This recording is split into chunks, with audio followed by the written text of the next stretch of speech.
अब मैं कल वाला क्वेश्चन करवाता हूँ, एक जो मैंने कल क्वेश्चन दिया था आप लोगों को ना, वो करवाता हूँ। ये दिया था मैंने, इस क्वेश्चन को एक बार और पढ़ लीजिए, एक बार और पढ़ लीजिए इस क्वेश्चन को।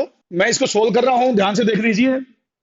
जो भी अच्छा न्यू स्टूडेंट्स के लिए बता देता हूं भाई, वो आप पीछे वाले लेक्चर देख के रखो मेरे। लेक्चर फोर्थ के बाद ना, लेक्चर फोर, जहां से लेक्चर फोर्थ लिखा हुआ ना, फोर्थ, फिफ्थ, सिक्स्थ, सेवंथ और एट्थ, अगर वो 5 लेक्चर आप देख लेते हैं तो चीजें आपको समझ में आ जाएगी। नए स्टूडेंट्स की बात बता रहा हूं मैं।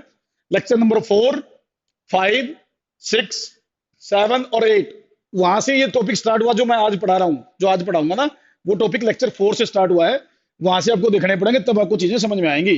अब मैं इस क्वेश्चन को सोल्व करता हूं। जैसे इसने दिया हुआ है n is equal to D n2 minus n1 over x2 minus x1।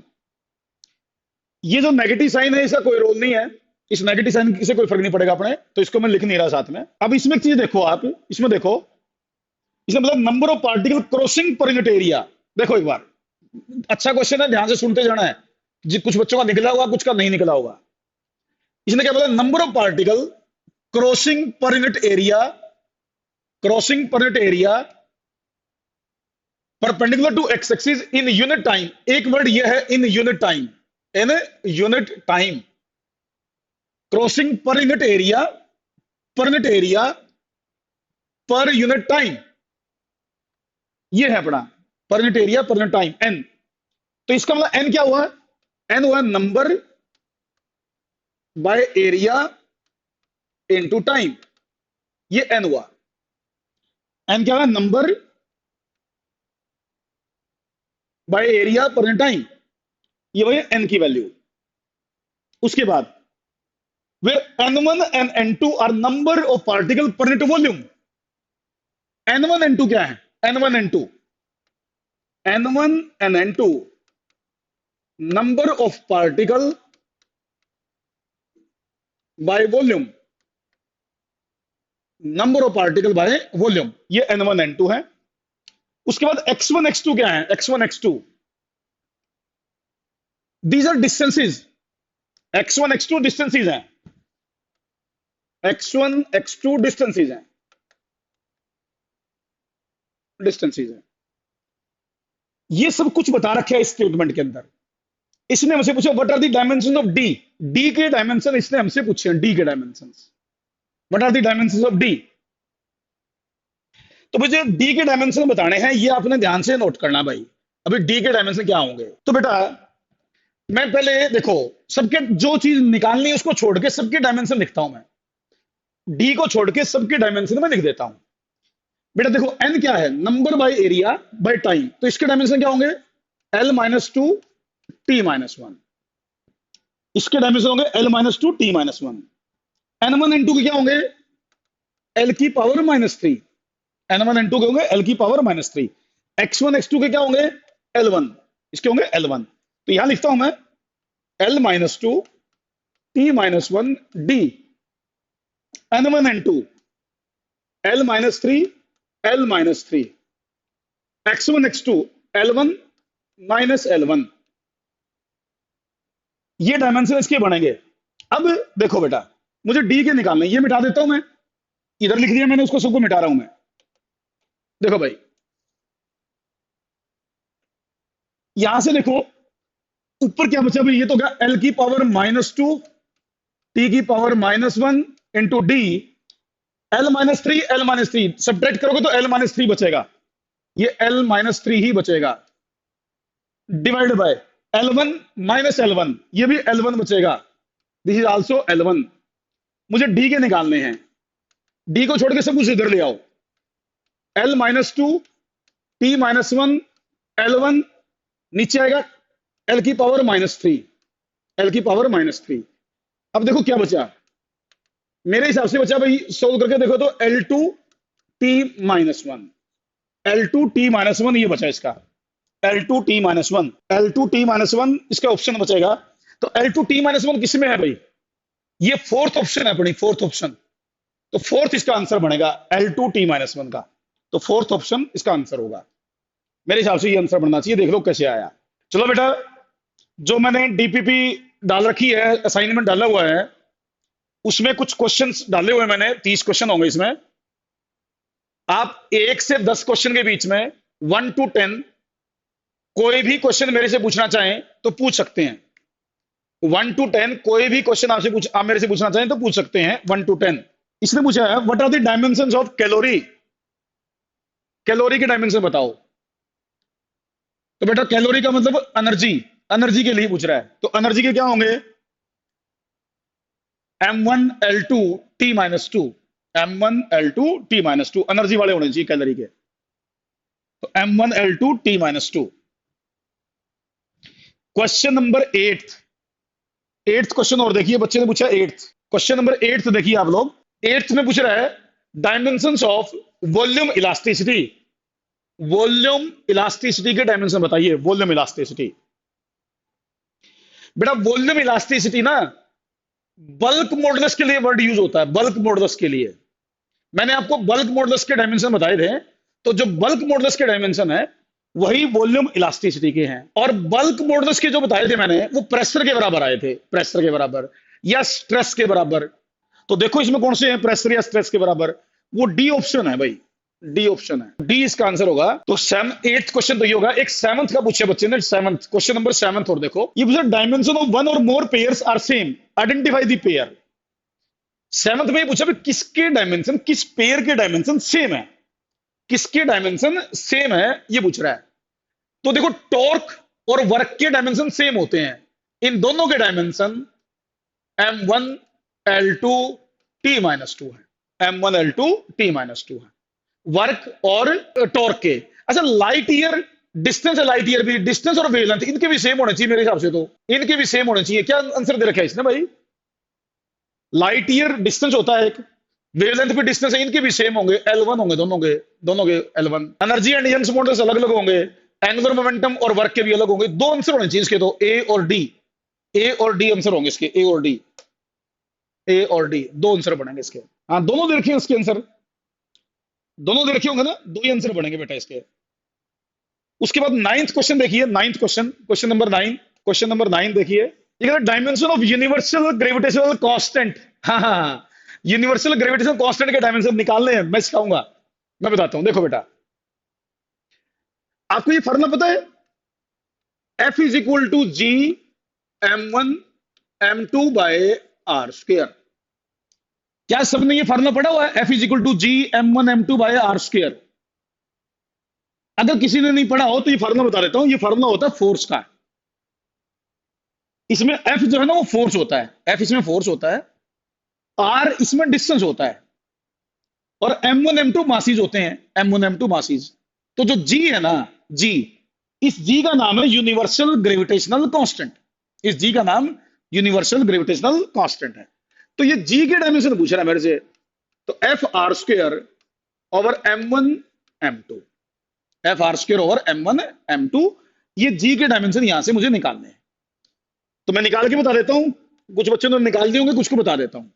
F force हो गया तो M1 L1 T-2, R distance हो गया L2, M1 M2 मासीज हो गए तो M इंटू M, दो बार M आ गया, M से M कट गया। तो चेक कीजिए क्या आना चाहिए G के डायमेंशन। G के मेरे हिसाब से तो M-1 L3 T-2, M-1 L3 T-2 ये डायमेंशन बनने चाहिए। तो देखो कौन से हैं, M-1 L3 T-2, ये बड़े आंसर बनेगा भाई 9th क्वेश्चन का, 9th का ये आंसर बनेगा। बिल्कुल सही, बच्चों ने ज्यादातर ने निकाला हुआ भाई, वेरी गुड भाई, बहुत अच्छे बेटा। ये हुई ना बात, इंटरेस्ट ले रहे हैं बच्चे को पूरा, ये है भाई। काफी बच्चों ने आंसर निकाल दिया है, इसका मतलब ये घर से काम करके आए हैं भाई। नए बच्चों के लिए वही बात फिर आएगी कि पिछले लेक्चर सुन लोगे, आसान है चीजें, मुश्किल नहीं है, जिसने पढ़ रखा है उसके लिए बहुत आसान चीजें हैं ये। एक बच्चे ने 10th क्वेश्चन और पूछ लिया मेरे से, 10th और देख लेता हूं बेटा। 10th क्वेश्चन ये कह रहा है dimensions of angular velocity, dimensions of angular velocity. बेटा याद हो तो मैंने एंगुलर वेलोसिटी बोली थी angle by time, angle by time. तो इसके एंगुलर वेलोसिटी के T-1 बताए थे मैंने, T-1।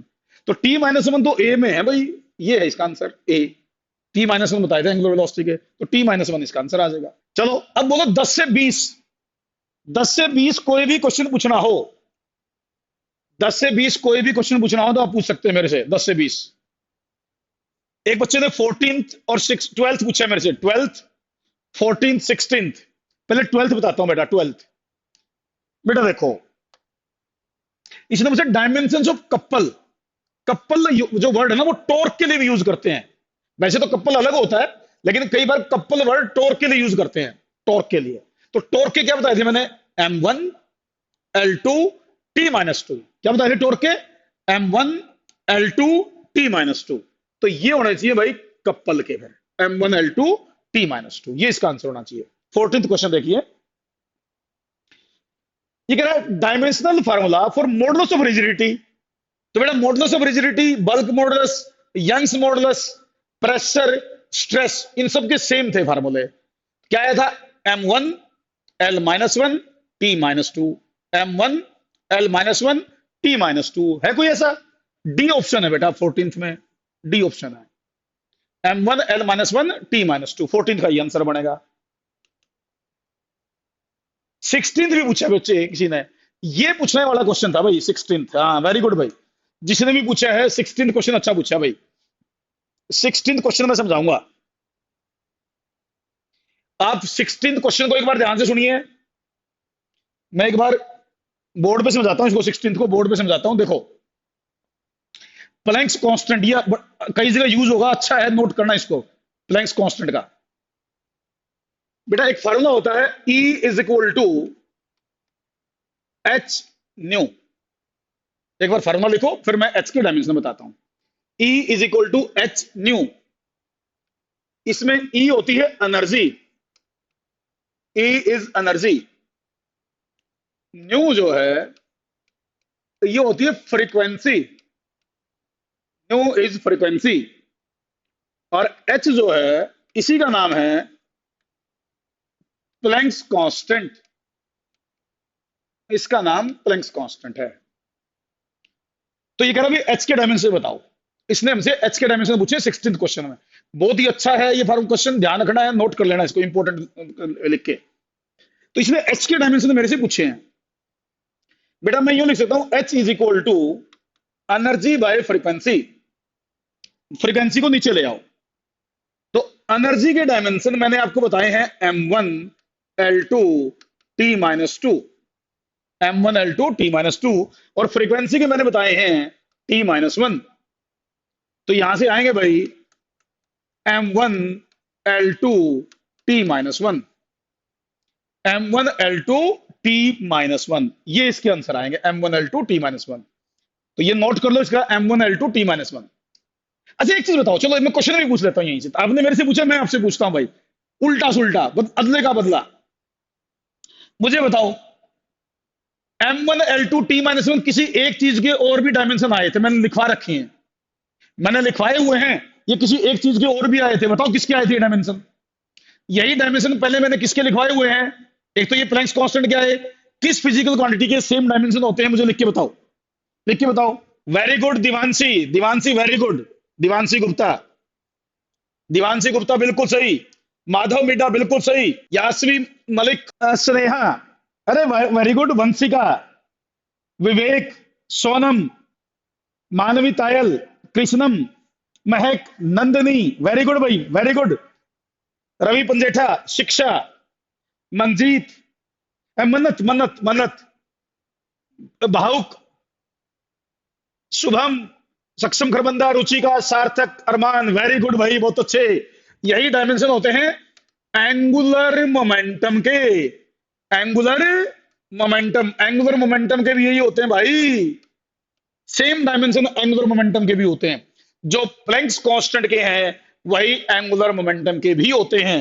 तो कई बार क्वेश्चन आ जाता है कि किन के डायमेंशन मैच करते हैं, तो प्लैंक्स कांस्टेंट के साथ एंगुलर मोमेंटम के डायमेंशन मैच करते हैं। नोट कर लो ये बात। हाँ बिल्कुल बिल्कुल भाई। लक्षिका, लक्षिता, मुस्कान पहल, ईशु, पारुल, रिजुल, मैं नाम नहीं देख पाया, कुछ क्वेश्चन सोल्व करने लगा, बहुत सारे बच्चों को और भी नाम निकल गए हैं ऊपर। कोई बात नहीं, चलो आपको याद है चीजें, बड़ी अच्छी बात है बेटा।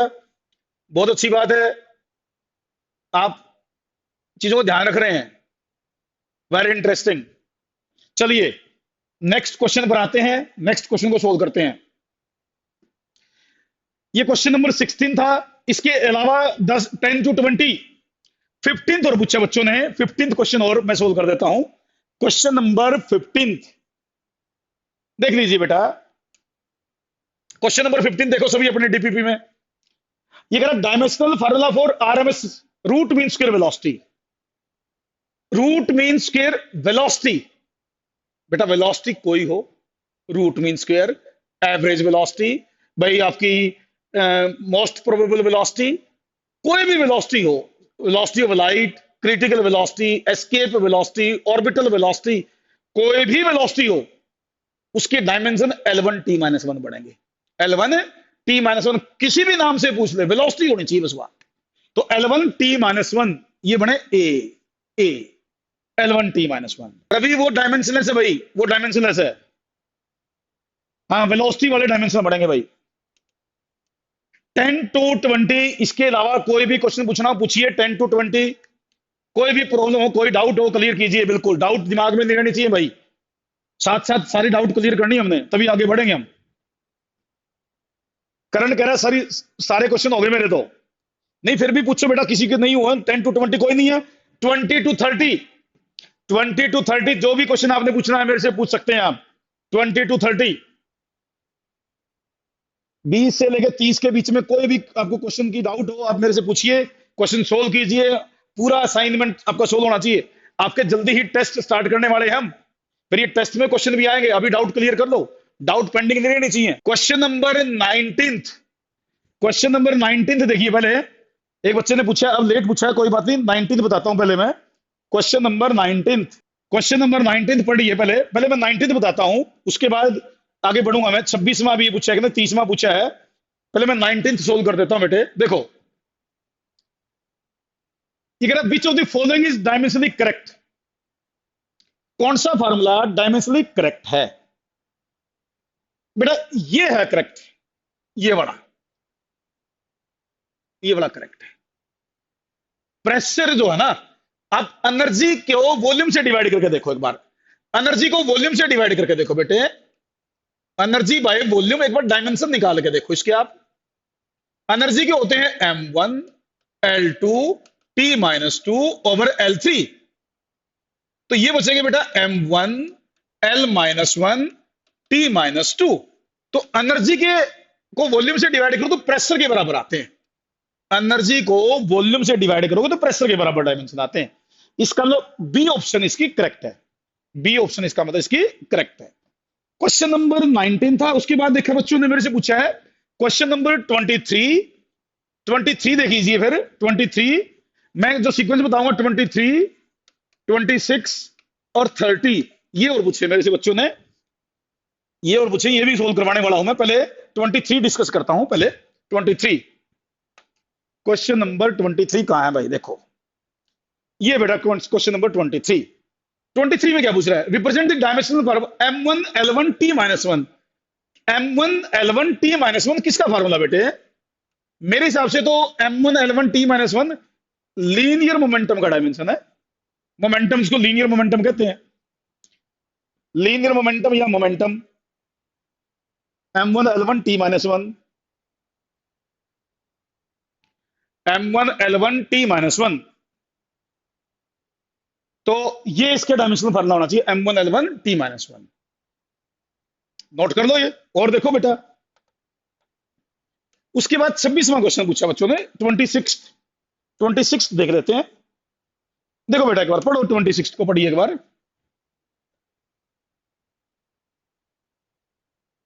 26 में है which of the following does not have same dimension. किसके डायमेंशन सेम नहीं है बेटा? ये नहीं है प्लैंक्स कांस्टेंट और एनर्जी के, इनके अलग अलग होते हैं। प्लैंक्स कांस्टेंट और एनर्जी के अलग अलग होते हैं बेटा। वर्क और एनर्जी के सेम है, इनके तो सेम है। एंगल और स्ट्रेन दोनों डायमेंशनलेस है। रिलेटिव डेंसिटी, रिफ्रैक्टिव इंडेक्स, ये भी डायमेंशनलेस है, ये भी डायमेंशनलेस है। तो इनके मैच नहीं कर रहे, नीचे बढ़ोगे प्लैंक्स कांस्टेंट और एनर्जी, इनके डायमेंशन अलग अलग होते हैं। प्लैंक्स कांस्टेंट और एनर्जी के डायमेंशन अलग अलग होते हैं। तो इसका आंसर डी आएगा, डी ऑप्शन बिल्कुल सही है, डी ऑप्शन। हाँ बहुत अच्छे बेटा, बहुत अच्छे। अब एक बच्चे ने मुझे 30th क्वेश्चन, भाई 30वां क्वेश्चन देखते हैं बेटा, 30वां क्वेश्चन क्या होता है देखो। 30th क्वेश्चन पढ़िए।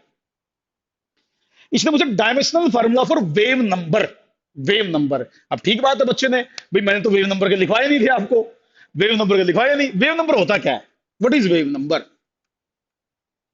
वेव नंबर बेटा अभी तो सब केवल डायमेंशन के हिसाब से बता दूं मैं, 1/λ होता है, 1/λ। ये यूं याद कर लो, अभी डिटेल में नहीं, जस्ट डायमेंशन के हिसाब से। तो L-1 होने चाहिए, L-1 वेव नंबर। नहीं, वेव नंबर 1/λ होता है, लैम्डा मतलब वेवलेंथ, वेवलेंथ। ये वेवलेंथ है, वेवलेंथ, वेवलेंथ। तो L-1 डायमेंशनलेस नहीं होगा अर्पित, L-1 आएगा बेटा, L-1। इसके डायमेंशन L-1 होंगे भाई। तो ये इसका आंसर बनेगा भाई वेव नंबर का। तो देख लो L-1 कौन सा इसका।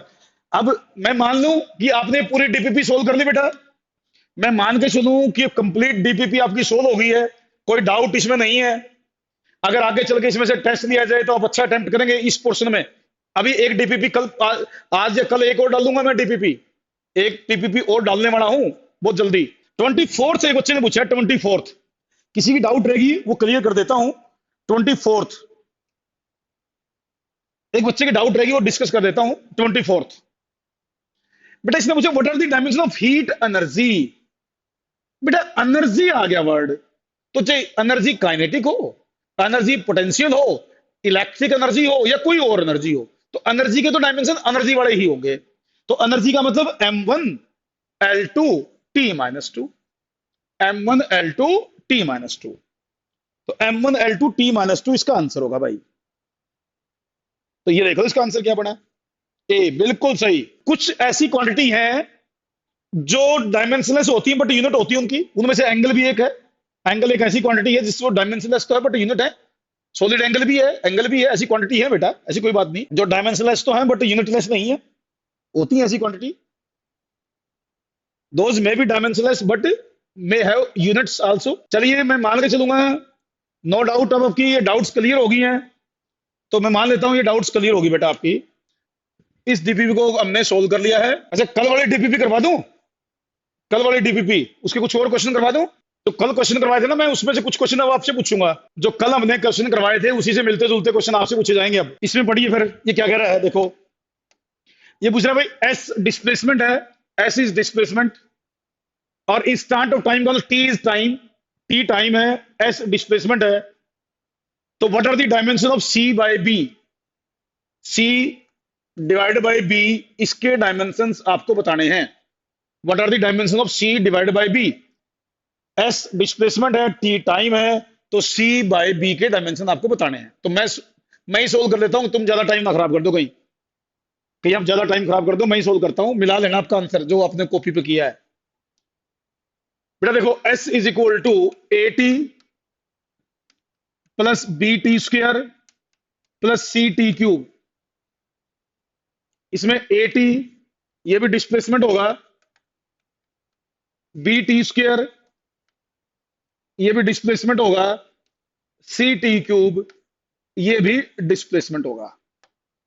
ये तीनों चीज डिस्प्लेसमेंट है। तो मुझे बी और सी के निकाल के डिवाइड करने हैं, बी और सी के निकाल के डिवाइड करने, वहां से मेरा आंसर आएगा।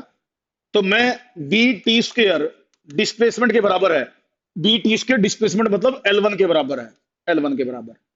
तो बी के हो गए बेटा L1/T², तो L1T-2, L1T-2 हो गए बी के।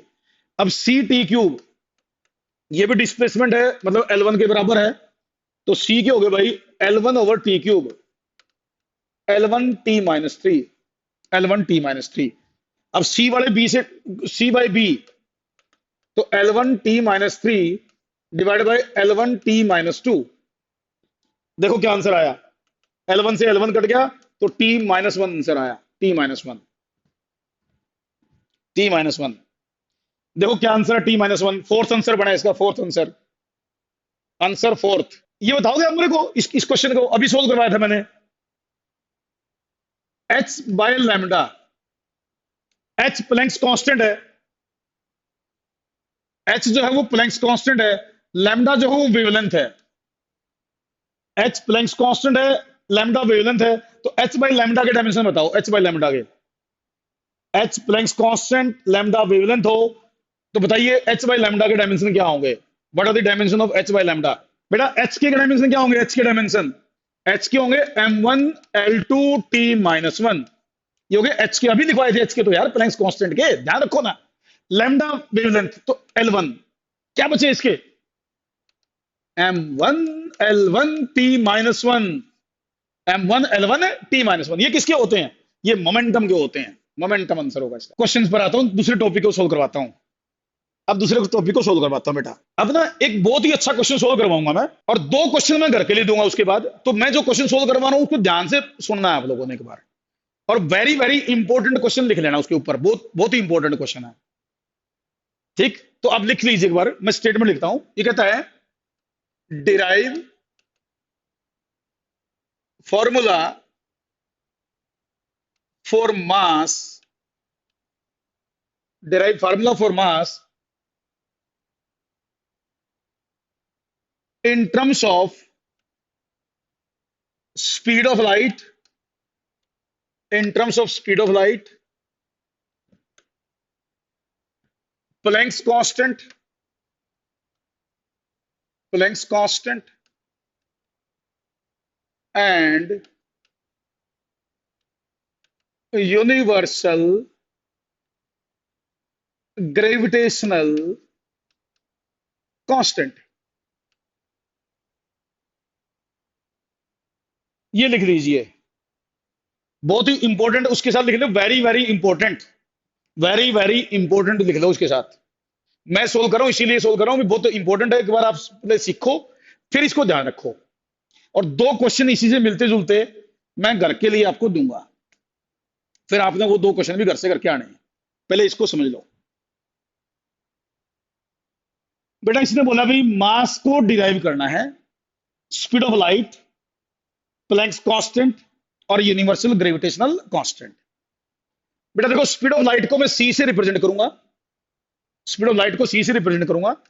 इसके डायमेंशन होंगे L1t-1 सी के। प्लैंक्स कांस्टेंट को मैं एच से रिप्रेजेंट करूंगा, और इसके डायमेंशन अभी लिखवाए थे मैंने, m1l2t-1। यूनिवर्सल ग्रेविटेशनल कांस्टेंट, इसको मैं कैपिटल जी से रिप्रेजेंट करूंगा, और इसके डायमेंशन आए थे m-1l3t-2, m-1l3t-2, ये जी के डायमेंशन आए थे। अब मुझे फॉर्मूला डिराइव करना मास का। देखो बेटा, मास का फॉर्मूला इन 3 की टर्म्स में डिराइव करना, डिराइव करने का वही तरीका जैसे पहले हमने डेरिवेशन की है। मैं कंसीडरेशन करूंगा कुछ, फिर मैं पावर निकाल लूंगा, वो एक्स वाई जेड जो मैंने पावर पिछले क्वेश्चन में निकाली थी उसी तरीके से। Let m is proportional to c की power x, m is proportional to h की पावर y, और m is proportional to g की पावर z। m इन 3 चीजों पर डिपेंड कर रहा है। m का फार्मूला जैसे बाकी फार्मूला डिराइव किए वैसे ही है, लेकिन ये इंपॉर्टेंट है, कई बार पेपर में आ लिया, इसलिए मैं इसको बोल रहा हूं वेरी वेरी इंपॉर्टेंट लिखना आपने। तो m is equal to constant c की पावर x, h की पावर y और g की पावर z। ठीक, ये पता ही आप लोगों को ऐसे किए थे हमने क्वेश्चन, कई सारे क्वेश्चन करवाए थे मैंने कल। अब मेरा पर्पज है to find x y and z, to find x y and z, ये मुझे निकालना है। इधर m है तो m के डायमेंशन बड़े m1, लेंथ नहीं है तो उसकी पावर 0, टाइम नहीं है उसकी पावर भी 0। k क्या है, डायमेंशनलेस कांस्टेंट है। c L1 t-1 power x, h Planck's constant, m1 L2 t-1 power y, g m-1 L3 t-2 power z। उम्मीद करता हूं ये चीजें समझ में आ रही होंगी आप लोगों को। तो भाई अब मेरा पर्पज क्या है, to find X Y Z, X Y Z निकालने हैं। तो भाई एक्स वाई जेड निकालने हैं, तो मैं ब्रैकेट खोलता हूं। तो M1 L0 T0, right side में ब्रैकेट खोल दो, L की पावर x, T की पावर माइनस x,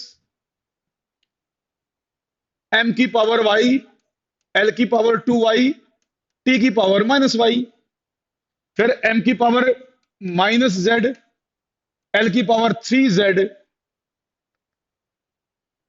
L की पावर 3z और T की पावर माइनस 2z। कल बड़ा मेथड है, लेकिन क्वेश्चन इंपॉर्टेंट है इसलिए मैं जोर दे रहा हूं इसके ऊपर। ध्यान से लिख लेना, कोई गलती ना हो जाए भाई। मेरी कैलकुलेशन भी चेक करते रहा करो, कई बार मेरे से कोई गलती हो तो बता दिया करो, सर आपने ये कुछ छोटी मोटी मिस्टेक कर दी है, तो ध्यान रखा करो मेरी कैलकुलेशन पर भी। M1 L0 T0, बेटा M की पावर चेक करो इधर कितनी बनी, M की पावर मेरे ख्याल से तो Y माइनस Z बनी। L की पावर चेक करो, X plus 2Y plus 3Z। T की पावर चेक करो, T की power minus X minus Y minus 2Z। लिख लिया ये? अरे भाई लिख दिया इन तो बच्चों ने, कुछ तो आंसर निकाल दिया स्नेहा वगैरह ने। तो चलो ये अब पावर कंपेयर करो, y माइनस जेड 1 हो गया, y माइनस जेड 1 हो गया, x plus 2y plus 3z 0 हो गया, minus x minus y minus 2z भी 0 हो गया। इसको मैं लिख सकता था x plus y plus 2z is 0। मैं लास्ट वाली टर्म को यूं लिख लेता हूं। अब मेरा काम है एक्स वाई जेड की वैल्यू निकालना। समझ तो रहे होगे ना, बोर तो नहीं हो रहे होगे ना भाई, जैसे मैं कर रहा हूं समझ में आ रहा है? कोई नई बात नहीं है, क्वेश्चन अच्छा है, बस ये बात ध्यान रखनी है। मेथड वही है जो मैंने पिछले 4-5 क्वेश्चन में करवाया था। कल जो क्वेश्चन डेराइव करे थे उसी तरह का मेथड, वही मेथड है। अब देखो मुझे एक्स वाई जेड निकालने हैं, मेरे पास ये 3 इक्वेशन बन गई। अब इनको 3 को सोल्व करके कैसे एक्स वाई जेड निकालूं वो समझना आपने, उसके पे ध्यान देना है। देखो मैं ऐसा कर लूं, इसको तोड़ लूं, X plus Y plus 2z plus Y plus Z is equal to 0। ये नोट करो पॉइंट, ये जो मैं कर रहा हूं, अब ध्यान दो। मैं इसको तोड़ रहा हूं, एक बार इसको तोड़ रहा हूं।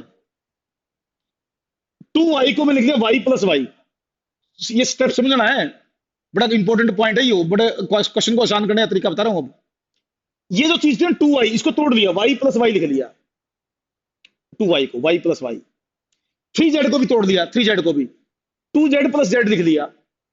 3z को क्या लिख दिया, 2z प्लस z। कोई दिक्कत? यही चीज यूं लिख दूं तो कोई प्रॉब्लम नहीं है मेरे ख्याल से। देखो एक बार ध्यान से, मेरे हिसाब से तो कोई प्रॉब्लम मुझे दिख नहीं रही है। लेकिन इससे अपना काम आसान कैसे होगा, मैं क्या करूंगा, इसकी जगह 0 लिख दूं, इसकी जगह 0। देखो ये चीज इसके बराबर, यहां से देखो, इस पूरी वैल्यू की जगह 0 लिख सकता हूं मैं। अरे बोल तो दो, लिख दूं? चलो लिख देता हूं, बोलो तो कैसे के है, लिख के ही बोलोगे, ऐसे तो नहीं बोल सकते। अब मैं क्या करूंगा, मेरे पास 2 इक्वेशन आ गई, मेरे पास 2 इक्वेशन आ गई। y माइनस जेड 1 है, y माइनस जेड 1 है, यहां से इसको अगर 0 भर दूं, मैं इसको 0 भर दूं तो y प्लस जेड भी 0 है, y प्लस जेड 0 है। देख लो, इसको 0 पुट कर सकता हूं नहीं कर सकता, ये पॉइंट नोट कर लो। कुछ बच्चे बाद में सोचेंगे क्या कर दिया सर ने, कुछ नहीं किया, क्वेश्चन को आसान तरीके से सोल्व करवा रहा हूं मैं। इसकी जगह मैं 0 रिप्लेस कर सकता हूं, इसको मैंने तोड़ के लिख दिया एक बार। अब यहां से देखो, इनको मैं ऐड कर दूं तो 2y इज इक्वल टू 1 आ जाएगा, तो y की वैल्यू तो आ गई 1/2। अब y की वैल्यू 1/2 आ गई, मुझे z की वैल्यू और चाहिए, यहां से निकाल लूं इसका यूज करके। 1/2 plus z is equal to 0, तो z कितना आ गया भाई, ये -1/2 आ गया, z -1/2 आ गया, y 1/2 आ गया। फिर रह गया x, x और निकालना है, इसका यूज करके निकाल लूं, x plus Y plus 2z is 0, इसमें वैल्यू वर्क है, x निकालना मुझे, y की वैल्यू 1/2, z की वैल्यू -1/2 इक्वल टू 0। बताइए क्या है भाई, x plus 1/2 -1 is equal to 0। देखो भाई x कितना आया, x -1/2 इज इक्वल टू 0। यहां से x की वैल्यू क्या आई, 1/2। ये x आ गया भाई। अब x भी आ गया, y भी आ गया, z भी आ गया, तो ये आंसर हो गया भाई। m is equal to k, c की पावर x था, h की पावर y था, और g की पावर z था। तो मैं कह सकता हूं m is proportional to, c की पावर 1/2, h की पावर 1/2, और g की पावर, भाई g की पावर क्या थी, -1/2। ये आंसर देख लो किस किस का मैच कर रहा है। देखो भाई ये तो मैंने सोल्व कर दिया थोड़ा सा। देखो कंसेप्ट वाइज कोई चेंज नहीं है, कल वाला ही क्वेश्चन है, लेकिन इंपॉर्टेंट है इसलिए मैंने खुद सोल्व किया है। आपको घर से पता क्या करना है, मैंने कहा था भाई 2 क्वेश्चन घर के लिए दूंगा, वो तुमने घर से क्या पता क्या करने हैं, सुनो। घर से आपने एक तो करना है डिराइव फार्मूला फॉर लेंथ, यही इसी में ना, derive formula for length, length का फार्मूला डिराइव करना है, और बाकी सब चीजें सेम, लेंथ का फार्मूला डिराइव करना है। दूसरा, एक तो लेंथ का डिराइव करना है, एक डिराइव फार्मूला फॉर टाइम, फिर टाइम का डिराइव करना है, बाकी सब चीजें सेम। जैसे मैंने मास का डिराइव किया, आपने लेंथ का और टाइम का डिराइव करना है। कल मेरे को आंसर बताना उसका, लेंथ और टाइम का आपने डिराइव करना, मास का मैंने सिखा दिया है। तो ये आज की क्लास में ही रोको, कल इन दोनों क्वेश्चन के आंसर मैं आपसे पूछूंगा।